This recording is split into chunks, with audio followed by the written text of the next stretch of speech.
Hey guys, welcome back to the channel. This is the story about Naruto. What if Naruto mastered Dōjutsu? Part 2. Hope you'll enjoy this video. So before we start, please do support for more awesome content and also hit the subscribe button and share this video with your friends. And also support the creator of this fanfic. I have created many playlists, check it out in the channel. So let's start the video. Ninja Art, Memory Vision Jutsu. Naruto, I know what you're thinking. At least explain what they're about to see, begged Kakashi. He was the one who taught Naruto this jutsu, so he knew what was coming. Fine. In a few moments, you will witness some memories, some through my eyes, others from a third-person view. Any pain I feel, you will feel as a sensation on the corresponding part of your body. In other words, when my arm breaks, your arm will go numb. Now that has been said, let us begin with Naruto as he closed his eyes and focused on a string of memories. Konoha, 8 years ago, Naruto age 4. Naruto was running through the streets, a literal mob chasing him. They were gaining on him, shouts of "Die demon" and "Come back here, demon" rang through the air. A volley of rocks and bottles came over his shoulders, though one rock had hit its mark. Said rock cracked Naruto in the back of the head, knocking him to the ground. The mob converged, kicking and punching the poor blonde, breaking his malnourished bones and injuring his internal organs. Just like the beating had started, it stopped as the crowd ran away. The last thing Naruto saw before he blacked out was an Anbu with gravity-defying silver hair. Konoha, 7 years ago, Naruto age 5. Naruto was once again running from a crowd, but it wasn't civilians this time, it was ninja. Naruto never stood a chance, he was caught and pulled into an alleyway. He was propped up against the wall and had a kunai hammered into each shoulder, elbow, and hand along with his knees to crucify him to the wall. He was then beaten until he blacked out. Konoha, 6 years ago, Naruto age 6. Naruto was tied up and had a bag over his head. He was being thrown into every object that was within range.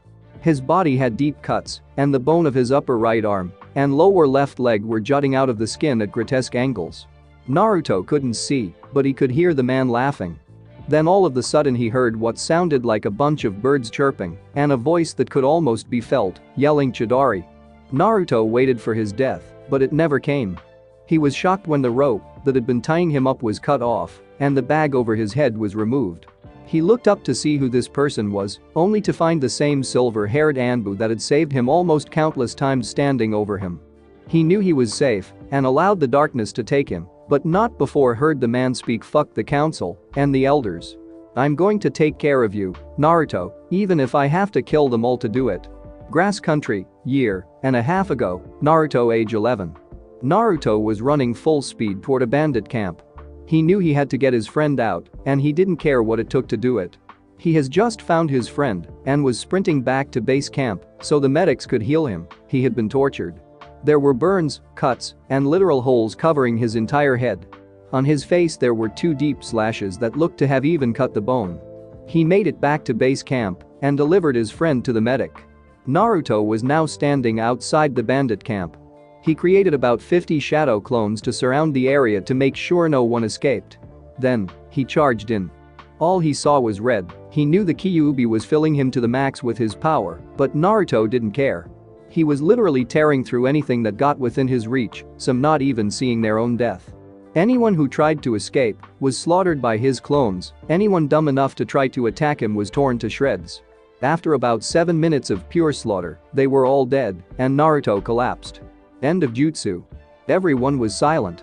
All but Kakashi and Naruto had puked at least once. "That was a fraction of my pain," stated Naruto in a cold, emotionless voice. "That is my life, what I have lived through, and what I have done. Think before you speak, because there's always someone who's had it worse than you. I just pray to God the one that had it worse than me can handle the life they live. I'd hate to see what I would have turned out like without those that cared for me. I'll be back later, Kakashi, code 48, and with that, he left in a swirl of wind. It was almost 10 minutes before anyone could speak again. Tazuna and Kakashi stood silent. Inari, Tsunami, and Sakura were sobbing uncontrollably, and Sasuke was shaking like a left. Kakashi-sensei sputtered out Sakura between sobs. "Yes, Sakura?" asked Kakashi stoically, knowing she would ask if he was making that all up. He was right.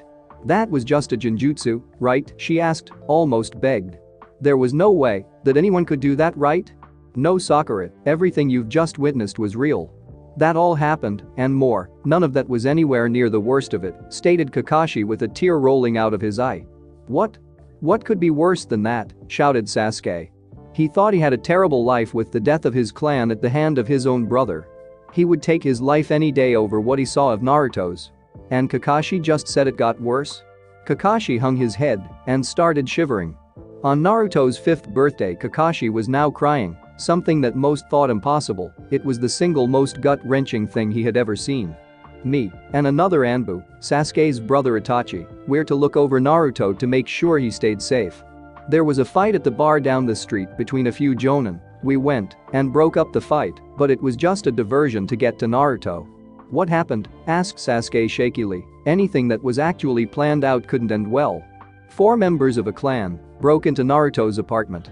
They beat him to near death, and Kakashi couldn't say it, just a thought of the event made him physically sick, not just at the men who did it, but the fact he couldn't stop it. They what? What did they do? Asked Sakura, bawling even harder than before. They raped him. Next day, Tazuna's kitchen. No one was talking, they were all still digesting what they had learned about their blonde teammate friend. Everyone was trapped in a world of their own thoughts, ranging from person to person. Sasuke was in deep thought. He had just the night before learned that the only person he would even think about calling a friend had had it worse than him, much worse. He lived through all that and is still the way he is. He truly is stronger than me. I had one bad thing happen to me and I spiraled. He had it much worse than me and still maintained himself. Maybe he really could become Hokage, but one thing's for sure, I want to get closer to Naruto, for both of us. Sasuke got up and headed to the door, intent on finding the person he now considered a friend. You won't find him unless he wants you to, stated Kakashi, reading a book, though not his usual smut. It was a green-covered novel that the name was worn off of. Not even I can find him when he calls a code 48, and I basically raised him since he was 6.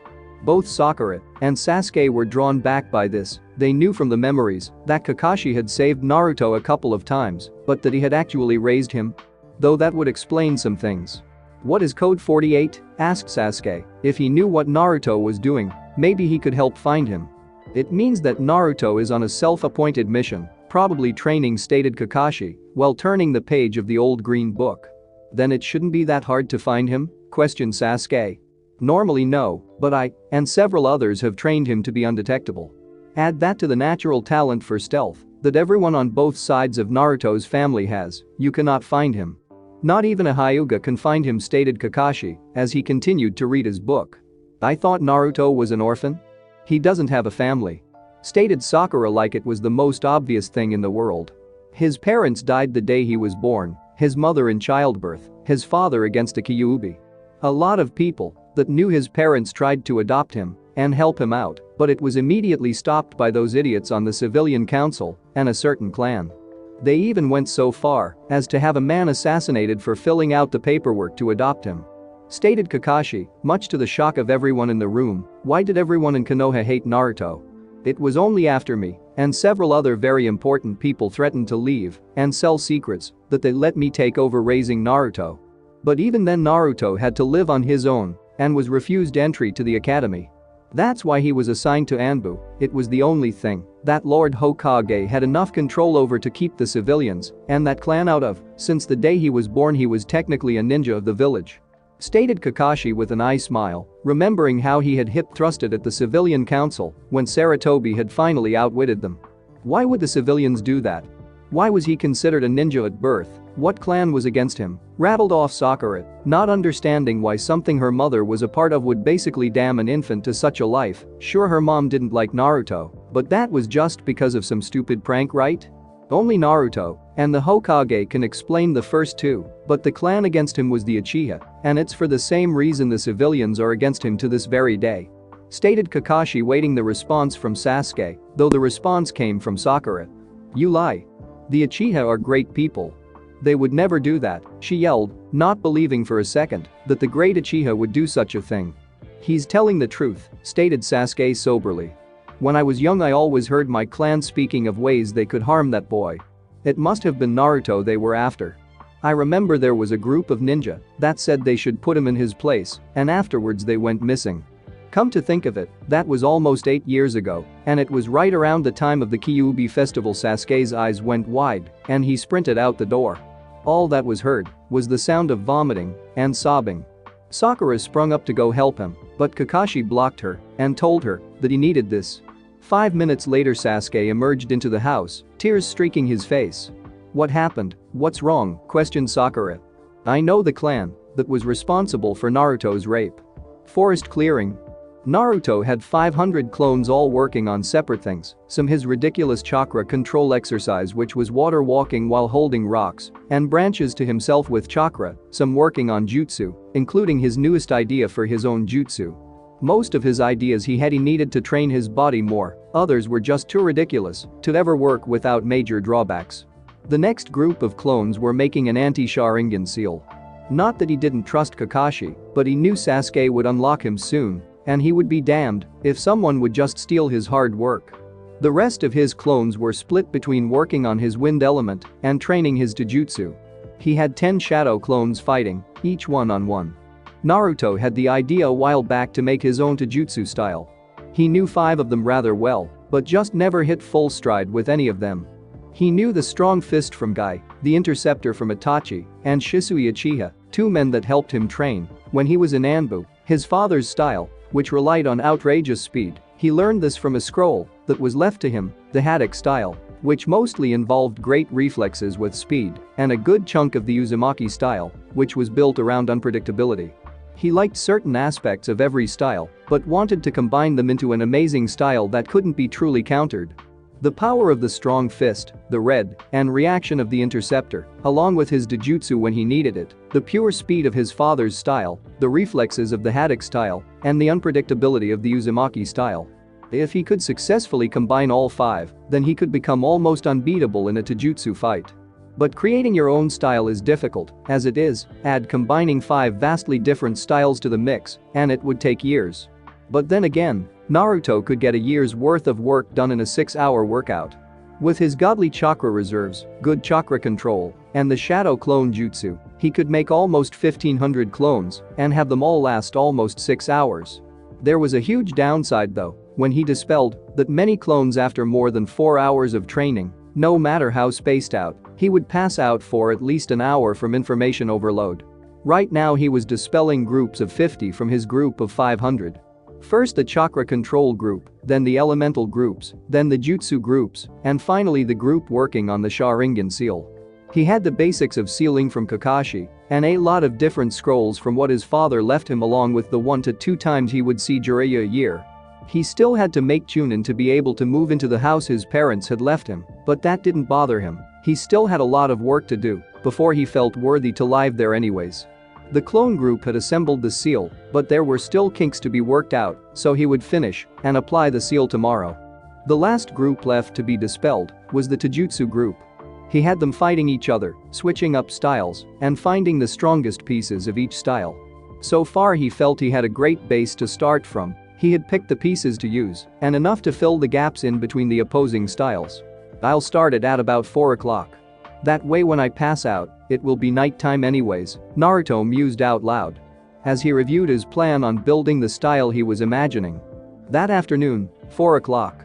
Naruto had just made a little more than 1,500 shadow clones, the most he had made up to this point in his life, but from the calculations he had done, he would need as many as possible to get the base of the style down tonight, and was now giving them instructions. Okay, split into groups of 60. Each group takes 2 styles and starts to combine the predetermined moves, stances, and katas. Anyone left over, work on mastering the stages of our Dōjutsu we have unlocked. We most likely are going to need it, and I don't want it to drain as much chakra as it did last time. After 2 hours, you will dispel in groups of 60 every minute. Begin, he commanded. Naruto knew he was going to be vulnerable when he passed out, so while his clones worked to combine the styles, he was searching for a tree to sleep in. He found a branch that would be able to support him and started watching the clones work. He was surprised to see at the half-hour mark that a couple of the combined styles were working together extremely well, though others were failing to fully work together. This was to be expected, and he had already planned for it. He took clones from the groups that were making great progress and sent them to groups having trouble. At the 2-hour mark he got an idea. Everyone listen up. Battle Royal. Everyone versus everyone. Use only the combination you've been working on. Begin. The clones all started to fight each other, though it seemed odd to him that the clones being dispelled were taking longer and longer between kills. He mulled it over in his head as the clones continued to kill each other. After about half the group had been dispelled, he saw why they were taking longer and longer still. The clones were actually adapting the combined styles they were using for their opponent. The longer a clone survived, the better, and better the clone got at making adjustments. That meant that his finished product could do this too. He could literally tweak his new style to a new opponent and make it the best possible combination. In short, if he lasted long enough, he almost couldn't be beaten. His head was starting to throb. He knew that if he didn't start to try to sort out the mass influx of information, that he would most likely pass out and have to stop his training, and he wouldn't have that, not yet. He started to meditate and work through the information. He found it rather easy, as he had done this before, but not to this scale. After about 10 minutes, the throbbing stopped, and he had finished sorting the feedback, and he had to say, he was extremely happy. The work his clones put in was ridiculous. They had almost perfectly worked out all the major kinks between the styles. Sure, there were some slips every here or there, but every style had those. He took an hour break from his training and started the mental preparation for the next stage of the combination. After he had prepared, he created another batch of shadow clones. He was surprised that he actually matched the original number. He had figured there would be a rather large drop-off. Alright. Get in groups of 25. Start to combine the styles. Hopefully when you're done we have a decent base to build the new style off of. Get cracking. After 3 hours, another battle royale. Begin. The real Naruto commanded and watched as he saw all the clones form groups of 25 and get to work combining all the styles. About an hour after he started to work on the combination of styles, he decided to check up on his team. He really didn't need to show them all the memories he had, but he did have a reason for it. Inari had to learn what the world could be like. The kid had a rough life, but there is always someone with a worse life than you. Sakura needed to see that as well. She was too much of a fangirl to realize what was going on around her, and he needed to explain that to her in a way she couldn't just look away from. Sasuke needed a reality check, plus if it turned out that he and the last Uchiha could become closer, that would help team dynamics, and he might even make a friend out of it, but that was pushing it. Naruto made a clone to watch over his training and went off to meet up with his team and get some food. To Zuna's house, 15 minutes later. The team was starting to get worried. Well, Sasuke and Sakura were. Kakashi seemed to relax more and more as time passed. We need to go find him. What if he's hurt? He's not that bright, and he could have hurt himself training Sakura. Kakashi just glared at her. Not only had he already told her that he was fine 13 times. She was refusing an order to stop asking about what he was doing, and with her continuously berating his intelligence, it was a wonder how she couldn't see that the Naruto they knew in the academy and the Naruto they know now are two completely different people. Naruto has been trained by myself, Asuma Saratobi, Mito Gai, and most of Anbu. He has had one-on-one time with the Hokage himself. He can handle training. Trust me. Maybe instead of sitting here all day you could have trained and made yourself stronger for our next fight with Zabuza. At least Sasuke is meditating. Stated Kakashi coldly. If he could he would drop them both and just train Naruto. He would in a heartbeat, but the council would make his life a living hell, and he was already on their shit list for having Naruto on his team. They wanted him to apprentice Sasuke and give up all ties to Naruto. He told them to go fuck themselves and ended up with the Banshee as well. It was true that Sasuke was meditating. Kakashi had suggested it to calm his nerves, but all it did was make him think. That in itself had both helped and hurt the young Uchiha's mental state. He had dredged up old memories that had been forgotten long ago. Some happy, some sad, but there were two memories that kept replaying in his mind over and over. The first was rather simple. It was the night of the massacre, just before Itachi put him in the Genjutsu, that made him relive the events. Itachi was crying. He had so much pain and anguish in his eyes that you could see it even through the Sharingan. Did Itachi regret what he did? Was he forced to? These thoughts triggered another memory. Actually, two memories. Flashback, night of the massacre. Sasuke had just finished his first round of the mental torture of watching his clan slaughtered. He couldn't move and was about to pass out from the emotional pain he was feeling. But just before his world went black, a golden-haired Anbu appeared in his line of vision and picked him up off the ground. The last thing he remembered, before everything went black, was what the Anbu said: "I won't let you down, Itachi. I'll make sure I save your brother, just like you helped save me." Flashback end. Sasuke now knew who that Anbu was. It was his blonde teammate, but what he said that night didn't make sense to him. What did it mean? Flashback, Sasuke's 10th birthday.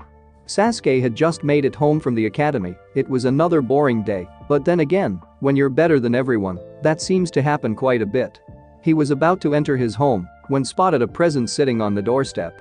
He was surprised to see it there. Only people with authorization are even allowed to walk in the compound, let alone bring anything in. He picked up the box and took it inside. When he opened it, he found a pair of white and blue arm warmers and a new blue shirt with the Uchiha fan on the back. In the box was a note that read, "Dear Sasuke, I know how hard it is to be alone. Just remember that, if you're ever in trouble, I'll be there as soon as I can. Best of luck in the future. NU." Flashback end. Naruto was there for him all along, and all he ever did was insult the blonde. He needed to change that. He wasn't about to let his ego get in the way this time. He would find a friend in Naruto, and he would do whatever Naruto needed to be happy, just like Naruto had tried to do for him. Suddenly the door opened, and in walked the blonde. "What's for dinner?" "I'm starved," stated Naruto as he walked in like he had just taken on God himself. "How was training?" "With the way you're moving, I would say you were doing some sort of shadow training?" asked Kakashi with a wink. "Or does that count as a blink?" Naruto knew what his brother figure was doing. He was giving Naruto a way out of his teammate finding out about his training methods because they would demand to use it and die in the process. "Yep, but I was working on my other skills as well, mostly my Dōjutsu," he stated. Kakashi's eyes widened. If Naruto was already working on that, it might be ready in time for the Chunin exams. Oh, the money he was going to rake in at the Chunin exams. "Do you need any help?" "I'm no guy, but I think I can help," Kakashi asked. He truly would like to see this style. If it's anything like he had drawn up when he was still in Anbu, he could probably even beat Guy in a one-on-one. "That would be great, but I'm nowhere near done with it. Only got the basics done, but that should be enough for now," stated Naruto as he started to dig into the pasta that was made for dinner. "Understood. You know tomorrow is when Zabuza is supposed to be back to full. And with the bridge being almost finished, it will most likely be tomorrow. We should think of a plan," stated Kakashi, sounding every bit the Anbu commander he was just a few months ago. "In your honest opinion, how strong are Sasuke and Sakura?" asked Naruto. He needed their real level to formulate a plan.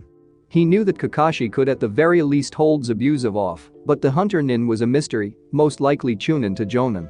So Naruto would most likely have to take on the Hunter Nin. "I'd say that Sakura is low to mid-Genin," stated Kakashi. Naruto just nodded, but thought the scarecrow overestimated her. "And Sasuke?" "High Genin to low Chunin, maybe even mid-Chunin? It's hard to tell really," said the Jonin, still flipping through his book. It was at this time that Sasuke decided to make his presence known. "Hey, Dob Naruto? Can we talk?" Naruto was drawn back by the radical shift in Sasuke's attitude. He stopped himself from calling him Dobe and asked for him something instead of demanding it. "Sure, what do you want to talk about?" "Not here, I'd like to be alone." His tone was a mystery, even to Sasuke. It was a mixture of pain, regret, and happiness. "Yay, I got a spot." Naruto walked over to the door and motioned Sasuke to follow. Sasuke just nodded and followed him out the door. Sakura was torn up inside. She knew that if anyone could help Sasuke, it was Naruto. After all, Naruto was the only one they knew of that had it worse than Sasuke. But this also meant that Sasuke and Naruto would grow closer. Which meant that he would pay even less attention to her. Roof of the house. Naruto and Sasuke had jumped up to the roof and sat with their backs on the chimney. Naruto flashed through hand signs at a rate that would make Zabuza blush. Then the whole roof and a dome of blue light flashed around them. "It's a silent seal, no one can hear us up here." "I can guess what you want to talk about?" asked Naruto with a very serious face and tone. "I don't really." He didn't know what was going on. He knew all the questions, but didn't know how to ask them. Let me guess, you want me to tell you about Itachi, clear up my past, and tell you how I survived and thrived? Sasuke nodded, and Naruto just sighed. Tell me everything you know about me and your brother Itachi. And not that we were both Anbu captains. Or that he slaughtered your clan. Sasuke looked at the blonde that was next to him, a confused look on his face, but he did, as instructed. Itachi was a genius, he unlocked the Sharingan at the age of 8. He was a genin at the end of the Third Great War. His best friend was Shisui Uchiha. And that's all I really got? He was always so distant, and whenever I would ask for help he would poke me in the forehead. And what do you know of me? Other than we've been teammates for the last few months. Asked Naruto. You were raised from the age of 6 by Kakashi-sensei. The council hates you. Everyone, but a select few hate you. You're ridiculously strong for your age. You've suffered almost your whole life. You hid your skills during the academy, and I think you still are. That's about all I got, he said, an amount of sadness in his voice. Good. But tell me, why was I treated like that? If Itachi really wanted to test himself, why didn't he kill Anbu? Who was Itachi? Who am I? Asked Naruto. You were an Anbu with Itachi. Did you ever work together? Asked Sasuke. Yes. We were both on Kakashi's squad. After a couple of years Itachi was put in charge of his own team. After he killed your clan, I took over his team. But there's more. He didn't take life unnecessarily. The Third Great War was traumatic for Itachi in that way. Itachi liked peace, that's why he joined Anbu, to protect from within. That's really all I know. But there is one more thing. The last thing he asked of me was Naruto. He smiled, remembering back to that night, the night of the massacre. Flashback, 1 minute after the massacre, Naruto's apartment. Naruto awoke out of a sound sleep. There was a silhouette man standing in the doorway to his room, the smell of blood entering his nostrils. Instinct took over, and Naruto lunged at the man in his doorway, plunging a kunai into the man's chest. There was a loud exhale. Then, the man burst into crows. Come on out, Itachi, what do you need at this time of night? Asked Naruto in a half-bored, half-pissed voice. It was Naruto's promotion test the next day. He would finally become an Anbu trainee, instead of just training with Kakashi, Gai, Shisui, and Itachi. Naruto, I have just massacred my whole clan minus Sasuke and Shisui. I beg you to keep Sasuke safe and sane. He only has you now, and he will need you to help him through his hard times. I left him because I know he can be pure, unlike the rest of my pitiful clan. Stated Itachi with no tone in his voice, though it was clear he was crying. Why would you do that? Where is Shisui? What do you mean that Sasuke was the only pure one? Rattled off Naruto, truly confused by this whole situation. My clan was weak, they had to be purged. Shisui is dead, I drowned him 3 days ago. Sasuke is too innocent to take that path, unless he is pushed to it. I need you to show him the right path and keep him from what he was born into. Stated the stoic Uchiha. Stop speaking in riddles. Look, just tell me what to do, and I'll do it. You've saved my life more than once, it's the least I can do, claimed Naruto. Well, for starters, he's in a very powerful genjutsu right now, he could use some help. Until next time. Then, he was gone. He left in his usual flock of crows. Flashback end. Sasuke was shocked, Itachi had looked after him? He had gone out of his way to make sure he basically had a guardian angel? Why? Why would he do that? Sasuke, if I know anything about Itachi, it was that he hated pointless bloodshed. I know for a fact he didn't snap and go crazy, and he loved Konoha. The only thing we talked about more than his love of the village was how much he loved you. I don't know what truly happened that night, but he looked out for you. Your life should not revolve around killing him, he wanted you safe. If anything, he wanted you to rebuild the clan as a strong and morally strong family. Not a group of jutsu thieves that rely on their Kekkei Genkai. Maybe you're right, but Itachi told me to gain eyes like his, but you said that he hated violence? I don't know anymore, shouted Sasuke. Once again, his life was being torn apart, but this time he was older. And this time, he would come out on top. Take your time, I felt the same way when I found out about my family too. With the clones. Are you shitting me? You called it a kick? Taunted one of the clones, a clone near the top of a tall tree that had all its leaves cut in half in a pile near the trunk. Screw you. Boss gave you an easy job. You just sit there and watch over us, yelled another clone, right before he was dispelled with a kick to the throat.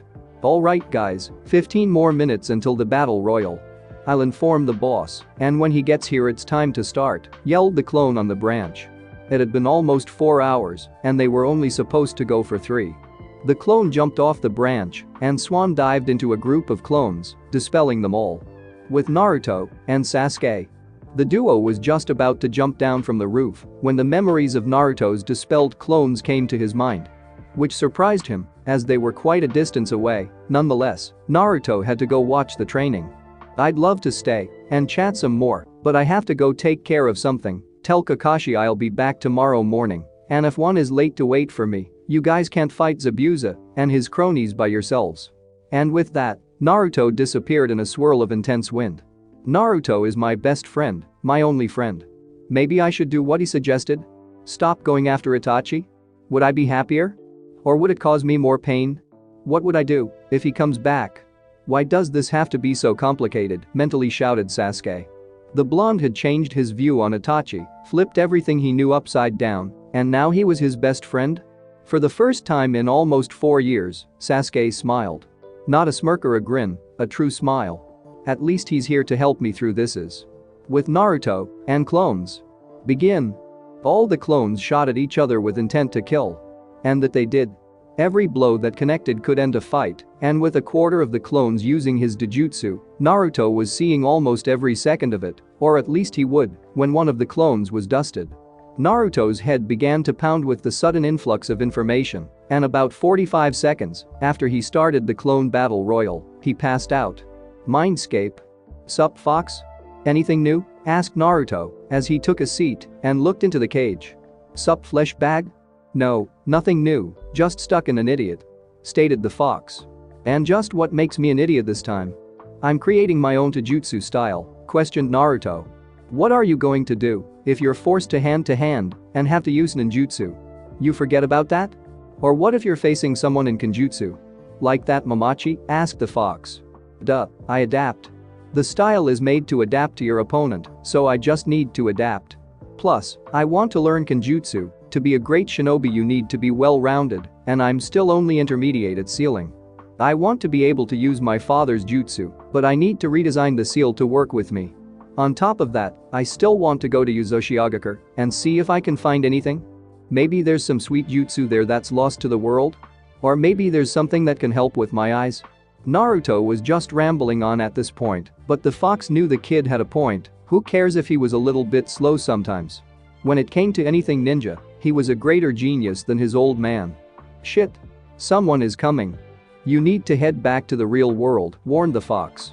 "I can't until I process all the information the clones are sending me. I can't wake up," stated Naruto a little panicked. "Let's just hope they're friendly, cause you're a sitting duck right now." Real world. A masked man had just entered the clearing, only to see about 750 blondes killing each other, though they were only clones. The masked man made his way to Naruto on the branch overlooking the whole fight, figuring that it was the real one. It's time to end this miserable life, as the man reached for his sword. Next day, early morning. The group of Konohanins were on edge. This was the day that Zabuza would be back, along with whoever he had with him, and Naruto, the ace in the hole, was nowhere to be found. While Kakashi knew that Naruto was dependable, he couldn't help but wonder what his idiot son brother best friend student was up to. Sasuke was worried that the only person in this world he truly could care for still wasn't there. He knew that he would be back until later, but it was getting ridiculous. They were supposed to be heading to the bridge a half hour ago. Sakura was wondering what color underwear Sasuke was wearing today. Tazuna was a little tipsy and started to drum on the table with 2 spoons he had snuck from the kitchen. He was surprisingly good. All was quiet until the door flung open and Kakashi was hit in the back of the head with a head. It was a freaking decapitated head. "Hey Kakashi. You're it?" came the cheerful voice of Naruto, who was leaning against a post that held up the overhanging roof. Everyone was shocked. Who just throws a head at someone? Wait, where did he even get the head? The 3 shinobi walked out to the yard, only to see 15 dead bodies. All with their throat cut or a hole in the base of their skull, where a kunai had been placed. "Now Kakashi, I believe you owe me 50 ryo?" stated Naruto with a smug smile on his face, much to the added confusion of the other 5 people there. "Nope, the bet was 15, and bare hands, you used a kunai," stated Kakashi smugly, adding even more confusion to the group. "What's going on here?" asked Azuna, a little worried that there were now 15 dead bodies in his front yard. "They were sent by Gato to kidnap Inari and do something to Tsunami," stated Naruto with a shiver. "I killed them before they knew it was coming. A rapist life hold no value in this world." It wasn't known to many, but the only thing Naruto hated more than the people that denied him his childhood was rapists. Naruto, Kakashi, and Jiraiya, even though they were huge supporters of the fairer sex, would kill anyone that had ever committed the horrible act. The only thing a rapist could hope for when facing one of the three was a painless death, which it never was. Naruto washed the thoughts from his head and spoke. "Before we head to the bridge, there's something I need to tell you all." Flashback. Naruto had just woken up from his shadow clone-induced sleep, only to find a rather tall man with no shirt on and a huge sword on his back. "Oh, hey Zabuza, need something?" asked Naruto in a calm tone. If Zabuza was here to kill him, he would have done it already. "Just a couple of questions," Gaki stated, the former Mist Nin. There was none of his usual harshness in his voice. "And what would they be?" asked Naruto, now sitting next to Zabuza on the tree branch. "How the fuck are you so good? You're in a Genin team, so I know you're not a Jonin like you should be. You're like 12 years old, and you act like a full-blown retard when you're not fighting, and you killed my apprentice as an Anbu. What gives?" asked the swordsman. "Well, I'm not exactly liked in my village. I was beaten and abused from the day I was born." After about 6 years, the old man was finally able to outwit the council and get me placed in Anbu. "I had several teachers including Might Guy, Kakashi, Itachi Uchiha, Shisui Uchiha, Jiraiya the Sannin, and even old man Hokage for a while. At the age of 8 I was strong enough to become an Anbu recruit under Kakashi, and at age 9 I was a full-fledged member. But I lead a double life. I was also acting as an academy student, the worst academy student. Since the council didn't know I was an Anbu, I was forced to take the rank Genin," stated Naruto with an odd smile on his face, one of happiness. "That explains a lot. Councils are a bunch of fuck-offs anyway. But that doesn't explain the acting like a retard part," stated an understanding Zabuza. He hated councils almost as much as he hated Yugura. "It's in my blood," laughed Naruto, "though I can't tell you who my father is. I can tell you my mother was Kushina Uzumaki." "Kushina Uzumaki? The bloody habanero? Good God, no wonder you act so fucked up. She was insane on the battlefield. The only person I feared more than her was your yandere. That blonde-haired madman killed most of Iowa's army in one battle, and those eyes of his, I only met him once, but I'll remember the look in his eyes forever. It was the look of a man who knew he had done horrible things, but did them for the right reasons, kinda like yours." Zabuza yelled and jumped back at his son and Uzumaki's. "Oh fuck, I am not going to fight you. The almighty demon of the mist doesn't want to fight a 12-year-old? That's funny. I wonder what people would say if they heard that?" asked Naruto while laughing. "Fuck my reputation. You're the son of the 2 most dangerous shinobi ever produced in the Leaf," stated Zabuza. His mind was running a mile a minute before he thought about something. "What would happen to me if I tried to join your village? You said you were trained by the Sandaime, right? Could you get me and Haku into your village?" asked Zabuza. If he played his cards right, he could end this life of constant running and provide a better life for Haku at the same time. "I guess. Konoha loves powerful ninja and Kekkei Genkai, so I don't see why not," stated Naruto after about a minute of thinking. "Hey kid, if Kushina was your mother, how come you're not a swordsman?" "She was on par with me and the other 6 swordsmen," asked Zabuza, curious as to why the kid wasn't following in his parents' footsteps. "I would, but I don't get my parents' will until I'm a Chunin. The council doesn't want me to be strong, so they put up every roadblock possible to make sure I stay weak," stated Naruto with disdain in his voice. "Then it's your lucky day, Gaki. You're now my apprentice in the way of the blade and in water jutsu," stated Zabuza with some pride. He never would have thought he would find anybody to teach the way of the blade to. Haku wasn't right for a sword, and well, Naruto killed the last one. "Really? You do that?" "Why?" asked Naruto, wary of the situation he was in. "A couple reasons. I hate councils, so it will be fun to fuck with them. I need an apprentice to pass my swordsmanship to, and it would be a total injustice if the son of the great Kushina didn't at least match her in swordsmanship," listed of Zabuza. "Awesome, but what about Gato? I can just let him keep his hold on this village?" asked Naruto, pondering the question. Zabuza got a sinister smile of his face, visible even through the bandages. "You leave the midget to me, just meet me at the bridge tomorrow, then we can get me and Haku," stated to Konoha and she can have the life she truly deserves. Zabuza trailed off. Haku's a girl? Asked an astonished Naruto, though when he thought about it, it made sense. She had a rather lean build and effeminate voice. Yep, oh, and one more thing, stated Zabuza as he pulled out his sword. You touch her, you die. End of flashback. Everyone was quiet. No, not quite. Silent. Well, they were until a certain Banshee decided to speak up. So that means we don't have to fight him, right? She asked. Everyone else, including Inari, face-palmed. Let's just get going. He told me to meet him at the bridge. Just to be safe, it will be me in front, Kakashi in back, Tazuna in the middle, Sasuke and Sakura on either side. Kakashi nodded, not knowing the full situation, as Naruto didn't say what got Zabuza to join them. Why can't Sasuke be in front? He's a better ninja than you, yelled the Banshee. Everyone looked at her with the "you're a fucking retard" face. Let's just go. Minus 15 minutes later, at the bridge. There was a dense mist hanging in the air as Team 7 walked onto the bridge. All was quiet until Kakashi was hit in the head by a head. Tag, you're it, laughed Zabuza. It wasn't a demonic laugh, just a normal laugh, well, as normal as Zabuza will ever get. Oh come on. Twice. What bullshit is this? Yelled Kakashi, much to the amusement of Naruto, who was rolling around on the bridge laughing his ass off. So does that make us even? May we go with you? Asked the demon of the mist. Well, not really ask, more of a demand. You kill Gato? Asked Naruto as he struggled back up. Whose head do you think that was? Laughed the soon-to-be demon of Leaf. Cool, what about his bandits? Asked Naruto. Ah shit, I knew I forgot something. We're right here, kid, shouted a voice from behind them. You killed our meal ticket. Now we're going to kill you and get everything we can out of this town, including all the women. Oh, that was the wrong thing to say, stated Kakashi. What do you mean, Kakashi-sensei? Asked Sakura. Just watch the bandits and don't blink, stated Kakashi. You who defiled this earth with your disgusting souls, you will all die by my hand.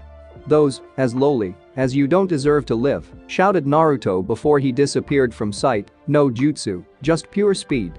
The bandits started laughing until there was only silence. Then, almost all at once, their throats slit open and blood sprayed everywhere. In an instant they were all dead. What the hell just happened? Yelled Sasuke, Tazuna, and Sakura at the same time. None knowing what just happened. Naruto vanished, and not even a second later every one of the 45 or so bandits were dead. Naruto mercifully, stated Kakashi nonchalantly, like this was a daily occurrence, which about 2 months ago, it was. After he said that, the 5 people remaining on the bridge heard a loud cheering and a chant repeating louder and louder. Hero, hero, hero, chanted the crowd that had gathered just before Naruto killed all the bandits single-handedly. Well, at least the bodies are still intact. Well, not that one, stated Kakashi as he looked at the body of the man that had been talking. His head was literally torn from his shoulders. That night, bridge. Goodbye. Visit us sometime, yelled a random villager. You're our hero, shouted multiple girls as they all rushed the group. Sakura stepped in front of Sasuke to intercept the wave of girls but was shocked when they all latched onto Naruto. Help please, yelled Naruto as he was engulfed in a sea of women from the wave, ranging from age 10 to age 30. Lucky Gaki started both Kakashi and Zabuza at the same time, much to everyone else's amusement. You'd never catch me acting like that, stated Haku defiantly, though she did notice the glance that Sasuke sent her. She had taken off her chest binding and was wearing a little tighter battle kimono, showing off her rather well-endowed assets. I don't get what the big deal is. It's just Naruto, stated Sakura. In her twisted mind it was Sasuke who did everything, and he was the hero. She knew that wasn't true, but the mind of Sakura Haruno was a weird place to be. Naruto had finally gotten away from the crowd of women and was hiding behind Zabuza, who found it funny the effect women have on men. Can we go now? It's about 4 hours back to the village if we run. Sounds like a plan. I need to get the newest release of my precious state, Kakashi, as he held the book to his chest. There truly was no one normal in this group. Goodbye everyone. I'll come back someday soon, yelled Naruto as he took off down the bridge, followed soon by the rest of the group. He will be a legend one day, stated Tazuna. We still need to name the bridge, yelled a random guy in the back. I've got it. The almighty Tazuna Bridge, yelled the half-drunken bridge builder. How about the great Naruto Bridge, asked Inari, with a great cheer in response. Well, this is different, stated Sarutobi, as he watched one of his elite ninja, Kakashi Haddock, and a rather infamous rogue ninja, Zabuza Mamachi, both reading the newest copy of his student's newest book and giggling. Naruto and a girl he did not know, their forehead in their hands, slowly shaking their heads. Sasuke and Sakura both sweat dropped at the scene of their sensei and their prisoner. Naruto, please explain why there's a Kakashi clone with no shirt and a giant sword on his back in my office, asked the aged Kage. Well, the one that's giggling with no shirt is the former mist-turned-rogue ninja Zabuza Mamachi. The girl next to me is Haku Mamachi, Zabuza's adoptive daughter. Though I don't know where Zabuza's shirt went, he had one when we got back to the village. Stated Naruto, trying to remember where he had lost it. Some crazy purple-headed chick took my shirt when me and Kakashi bought this beautiful piece of literature, stating Zabuza holding the smut book up like a gift from God. Then she said something about snakes and Dango and took off. Anko, stated Sarutobi, Kakashi, and Naruto, getting a raised eyebrow from the rest of the room's occupants. Well, what are we to do? Zabuza is a rogue, so you could always join the Leaf, but you'd have to spend about a week with Ibiki, stated Sarutobi, before turning to the young woman next to Naruto. You have no history with any village, so we could just implement you into our ranks. Naruto says you have a Kekkei Genkai, so you might be forced into a marriage. I place Haku under the protection of the Uzumaki clan. That is, unless team wants to protect her under the Uchiha clan? Asked Naruto, as he turned to his friend rival and made a motion to accept. It was clear that Sasuke had an interest in the ice user, and Naruto thought that the Uchiha might even like her, which would be great if the Uchiha could get his mind off of his own problems once in a while. I accept, as heir to the Uchiha clan, I place Haku Mamachi under my clan's protection, stated Sasuke, with a light blush on his face and a blade at his throat. Wait, blade? You even think of touching her, I'll cut your balls off with this sword, and I'm very accurate, threatened Zabuza, as the room filled with killing intent. Well, with that settled, Sarutobi pulled 2 forms and handed them to Mamachi. Fill those out, swear loyalty, and you're all set. Haku, you will take a placement test in 2 days. Zabuza, as I said before, you will be questioned, stated Sarutobi. Zabuza nodded, fully understanding that it was his second chance. Okay, Naruto, take Zabuza to Ibiki. Sasuke, set up Haku with a place to stay. Everyone meets at Training Ground 7 at 10 o'clock tomorrow. Haku, you may come as well, we're going to start some real training. Kakashi with a sadistic ice smile and storm clouds hovering in the air. If that is all, you are dismissed, said the Hokage as he glared at his paperwork. Everyone but Kakashi, Zabuza, and Naruto left. How may I help you three? Jiji, I would like to go search the ruins of Uzoshiogakure, stated Naruto in a somewhat pleasing voice. And why, may I ask? Asked Sarutobi, though he knew it wasn't for some pointless reason. I want to learn as much as possible about my clan. There might be something there, like an underground vault with tons of jutsu and other stuff. Maybe something about my Dōjutsu, stated Naruto, much to the surprise of Zabuza. All good theories. What if you don't find anything? It would be a waste of a lot of valuable time. After all, your team has entered the Chunin exams, stated the Hokage. Naruto thought for a minute. He did have a point, that's it. Why don't I have Zabuza accompany me? He has already promised to teach me Kenjutsu, and it will score him brownie points with the other high-ranking Jounin who know about my past. That works for me. The only problem I see is we still don't know what kind of sword for the Gaki to use. He doesn't have the grace for a katana. Maybe a claymore? The kid is fast enough, and I can make him strong enough, stated Zabuza. He had used a claymore before he was granted the head cleaver. Then it's settled. After Zabuza gets away from Ibiki, Naruto and Zabuza will take a training trip to Yuzu. Anything else? Asked the aged Hokage. Next day. So what training do we have today? Asked Sakura. No clue, Kakashi wouldn't tell me, stated Naruto, with a yawn. But if I had to guess, water walking or elemental manipulation? Or both, came the voice of Kakashi behind them. Okay, everyone take a piece of paper and channel chakra into it. I'll tell you your affinity or affinities, if you have them, but you probably won't. Kakashi handed out the tabs of paper and motioned for Sakura to go first. The paper slowly crumpled and fell from her hand. Good, an earth user. I know a couple of earth jutsu you could use. But you need to get your reserves up. You're next, Sasuke. Sasuke sent his chakra into the piece of paper and had an interesting result. The paper crumpled and started on fire. Sasuke panicked and tossed the burning piece of paper away. Lightning and fire. Interesting. I'll have to find you some lightning jutsu. The only two I know are for me only, and maybe if I have a kid someday. Naruto took this awkward moment to test his affinities. He had almost mastered wind and wanted to see what other affinities he might have a talent for. He held back his wind chakra and focused everything else into the card. The results shocked even Naruto. Lightning, water, and fire. Along with your wind that's different, the water is from your mom, and your dad's second element was lightning, but where does the fire come from? I can take a guess, said Naruto, hinting to Kakashi, who just nodded. The fox was known to use fire, it most likely gave this ability to Naruto. Naruto has parents? Asked Sakura stupidly. No, I was born from nothing, stated Naruto sarcastically. Well, I'll go get some jutsu scrolls. Naruto, teach them water walking till I get back, I'll be about 30 minutes, stated Kakashi as he made his exit. Okay then, on to water walking. Next day, Anbu training ground 2. Haku's test had just gotten over. She was given the rank of Chunin and was going to be referred to the medical program due to her chakra control and knowledge of medicine. But that wasn't it. Also there was Guy, Kakashi, Sarutobi, and Naruto. Today was the day Naruto was going to start the heavy work on his Dōjutsu style. As Haku's technical guardian, Sasuke was also there, but was stuck on the sidelines for the whole test. Okay Naruto, how do you want to do this? Asked Kakashi, eager to test himself against what could become an almost unstoppable Dōjutsu style. I was thinking of fighting you and Guy-sensei one-on-one and getting any pointers I could get. After all, your two styles make up a good portion of mine. Then maybe Jiji would want some action? Asked Naruto with a smirk. I agree to this challenge, someone has to put you young ones in your place, stated Sarutobi with pride in his voice. He really was proud of the man Naruto was becoming. Naruto versus Kakashi, I will proctor, begin, yelled Guy, as loud as humanly possible. Naruto and Kakashi shot off at mid to high jonin speeds, leaving the appearance that they disappeared.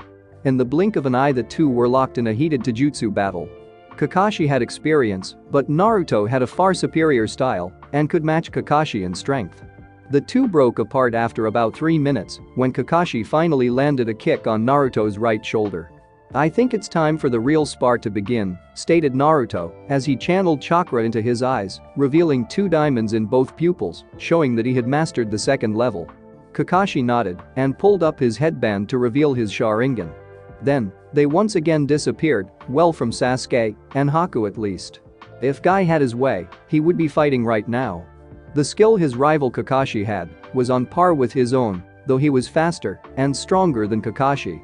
But Naruto was keeping pace with Kakashi, even taking control at some points. Whether it was his own skill or that of his style, Guy was unsure. It was then that it happened. Naruto and Kakashi broke apart, both staring at each other, daring the other to move first. Naruto took off like a rocket, aiming a strike at Kakashi's right shoulder. Kakashi raised his right arm to block the hit, but Naruto quickly changed direction with a spin, launching his heel at the left side of Kakashi's face. Thanks to the Sharingan, he was narrowly able to block this surprise move. As Naruto's leg made contact with Kakashi's left arm, he used his momentum to continue his spin and brought his other heel down on the top of Kakashi's head, knocking him out cold. Sasuke couldn't believe it, his sensei was out like a light bulb. It was equally shocking for Guy, his rival was just knocked out cold by one well-placed kick. The force behind that kick must have been incredible. Sarutobi brought Kakashi over to Sasuke and motioned the medic they had on hand to look him over and give the report.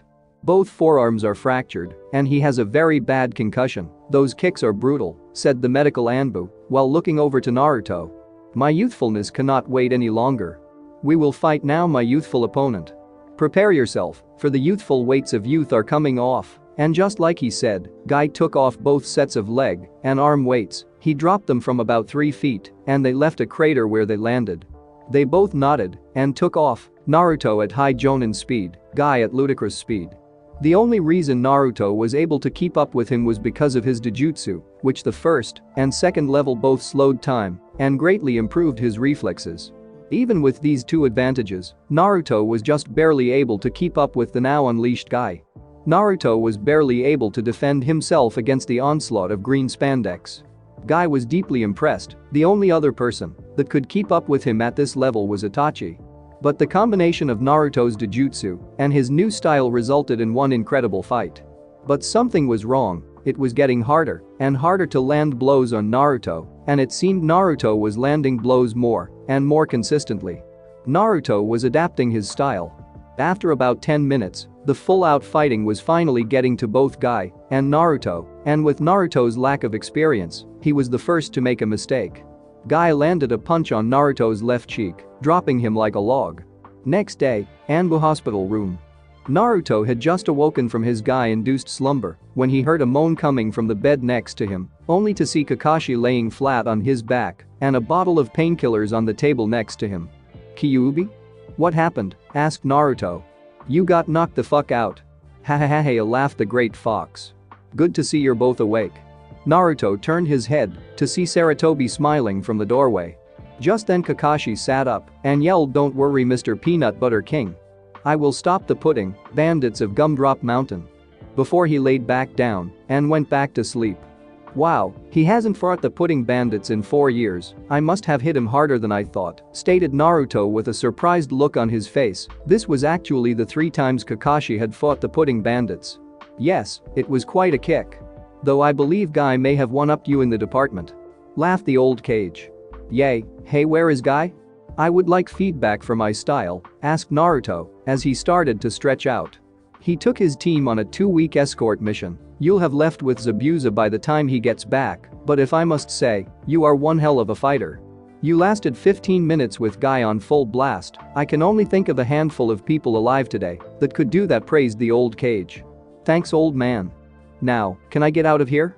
I need to train my team, and Kakashi is still battling the pudding bandits," stated Naruto as Kakashi shot up once again. "Damn you, Vanilla. You and Tapioca will die for killing the Jelly Prince. You should probably just knock him out," deadpanned Naruto. "We've tried, he just keeps picking up where he left off." Noon, training field. "Hey Naruto, where's Kakashi-sensei?" asked Sakura while walking around on the surface of the water. She really was trying to get stronger. "He's on a self-appointed mission. Don't know when he'll be back," laughed Naruto as he pulled out 3 scrolls, tossing one to Sasuke and one to Sakura. "Those are some jutsu scrolls for your elements. Sakura, there are also a couple of low-grade medical jutsu on yours. Until Kakashi gets back we're going to work on these jutsu while tree climbing or water walking. Every time you get a jutsu down, run 5 laps around the training area, do 100 push-ups, sit-ups, squats, and pull-ups. This training will help your taijutsu, ninjutsu, speed, and endurance." They both nodded, Sakura because she really didn't want to be dead weight anymore, Sasuke because it seemed like a good workout. The rest of the week went like this. Sakura's chakra reserves were now that of a high genin, and she had learned 3 earth jutsu and 2 medical jutsu. Sasuke's reserves were up to mid-chunin and had learned 4 fire jutsu and 2 lightning jutsu. Naruto hadn't gained much chakra as he already had cage-level reserves, though he had learned 1 wind, 2 lightning, 2 fire, and 2 water jutsu. His manipulation training had been prosperous, as every night he would go to the Anbu training ground and have 250 clones each work on the first stage of manipulation. Along with the elemental manipulation, Naruto was also working on building his body up and increasing his speed. He was now at about low jonin without the use of chakra, and with chakra he was topping out at high jonin. It was the day before he was set to leave with Zabuza, and he was resting in case Zabuza decided to start training early. He was in the Anbu library looking over anything he could find out about Uzoshiogakure. One thing kept popping up in everything older than 50 years. A man that seemingly had no name. He was only referred to as the Great One, had some sort of great treasure within the village, but it could never be found. He searched for anything else about the man, but could only find he was born very long ago and died after he split one into 9. Next day, interrogation offices. Naruto had just arrived at the interrogation department of the Anbu complex, only to find Zabuza already waiting for him.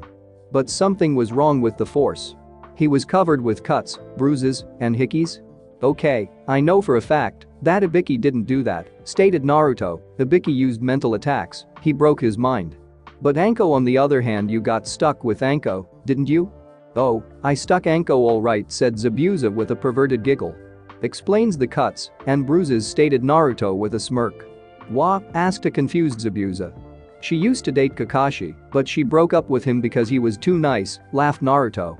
Come on, we need to report to Jiji, stated Naruto as he grabbed Zabuza's arm and body flickered to the Hokage Tower. Hokage Tower. Hey Jiji, ready to go, stated Naruto with a smile on his face as he and Zabuza appeared in the middle of the office. Naruto, Zabuza, you look like you've been mauled by a rabbit, Anko? Stated Sarutobi. Zabuza just chuckled nervously while Naruto busted out laughing.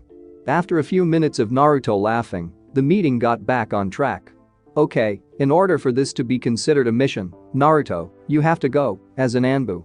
It will be labeled an A rank information gathering mission, with Zabuza going as an Anbu trainee.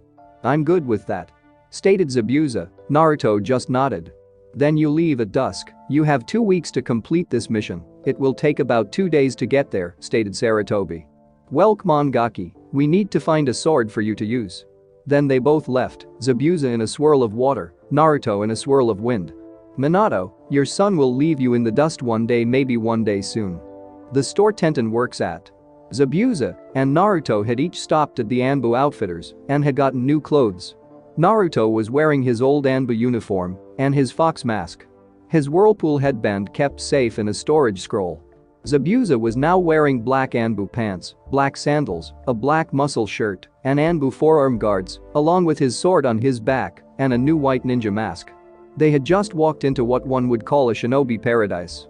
Every wall and every rack was filled to the brim with high-quality weapons. Okay Gaki, let's find you a sword. Remember, the sword for you will literally feel like it's a part of you.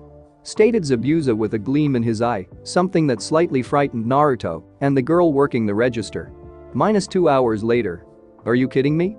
None of these swords feel right? Asked Zabuza. They had been through every sword in the store and still came up with nothing. Well, why don't you let me try out your sword? Asked Naruto. Hell no. This sword will stay with me till I die. Find your own sword, yelled Zabuza, getting the attention of both the girl behind the counter and a man that walked out of the back with forging gloves and a heat shield. So, need a sword?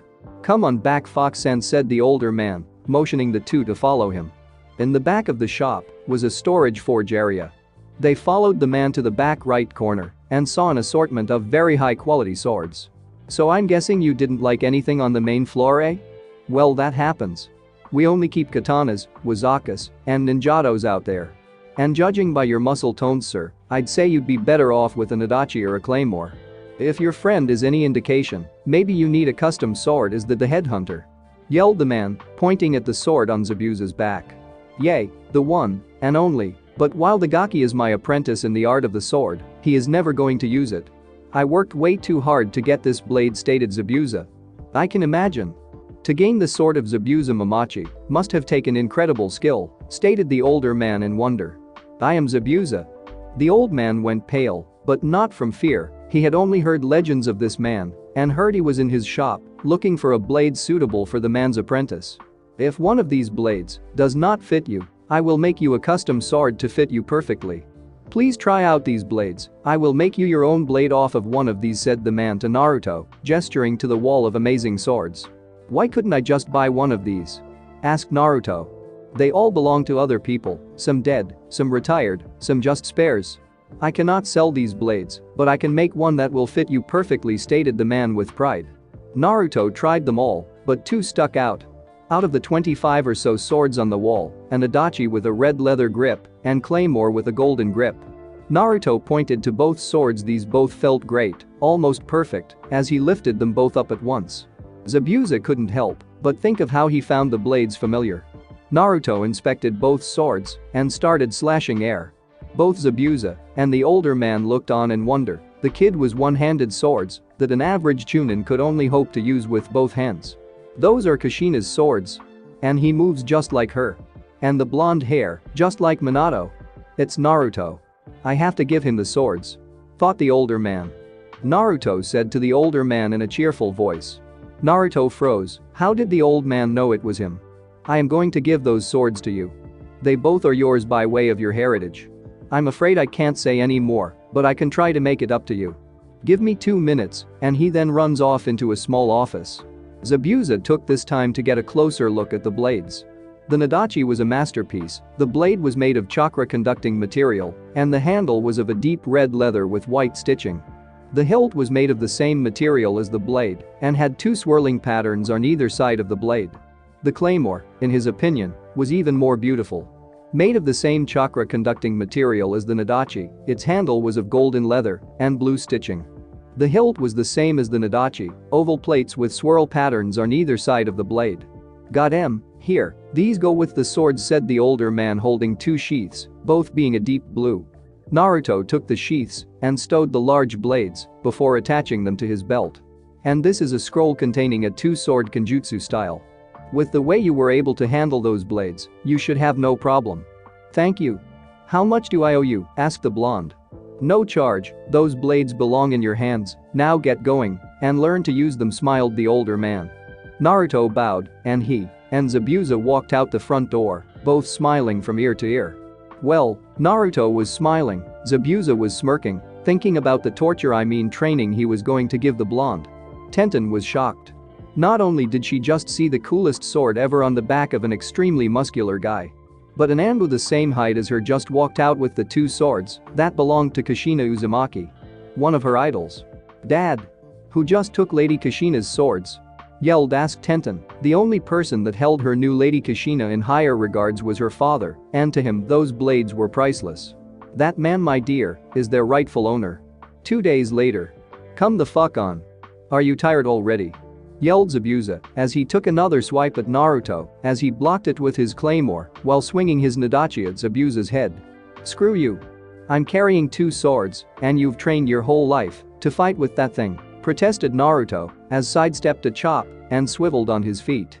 He used swivel to get into Zabuza's guard and perform a jumping full-body spinning slash with the Nadachi while pinning the large cleaver down with his claymore. The result was Zabuza losing his head, literally.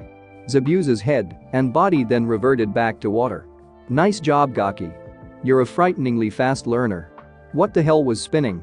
It was pretty cool to see the real Zabuza as he got up from his spot against a tree. "I don't know. I just went with the flow, and that's what happened," stated Naruto after a quick breather. He had just faced 10 of Zabuza's water clones rapid fire and was a little winded. "You really are becoming a true swordsman, Gaki. But there's always more to learn. But for right now, let's get to the ruins. All we gotta do is cross the whirlpools and we'll be on the island," said Zabuza as he got up and walked over to the beach. Zabuza truly was proud to call Naruto his student, though he wouldn't say it out loud.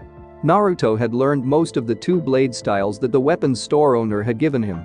Thanks to his unnatural strength and his surprising speed, he was quickly becoming a force to be reckoned with, and when he combined it with his shadow clones, he became an army of slaughter. Next day, sunrise. Naruto and Zabuza were looking over the ruins of Uzoshiogakure from the once main gate.